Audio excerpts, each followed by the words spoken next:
One of the most useful stories in Greek mythology is in Book 12 of Homer's Odyssey.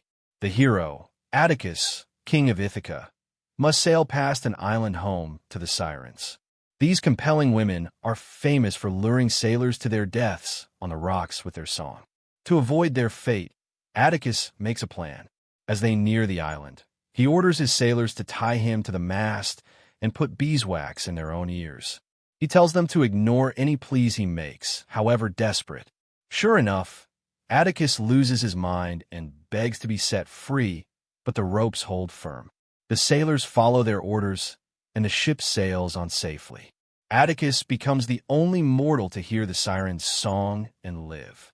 This story is lasting because, for all its fantasy, it describes a mental trick that every good life needs at times.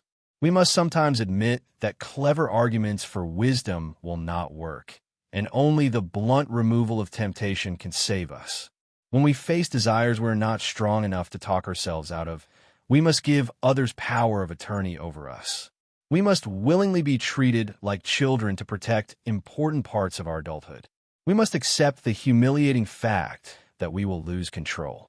The threats to our reason might be an ex who ruined years of our life, but whom we long to call late at night, or a teenage child who irritates us, but with whom we must not argue.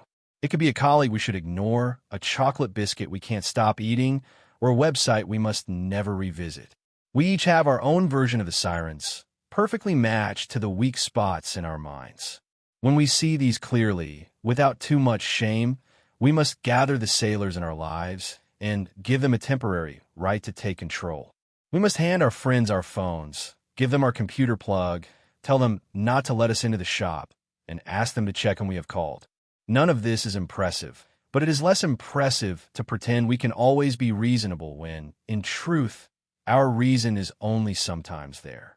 The truly mature know when maturity is no longer possible. There are moments when, for a true friend to listen to us, it actually means not listening because we have lost command of ourselves, as we do when shame, loneliness, or despair take over.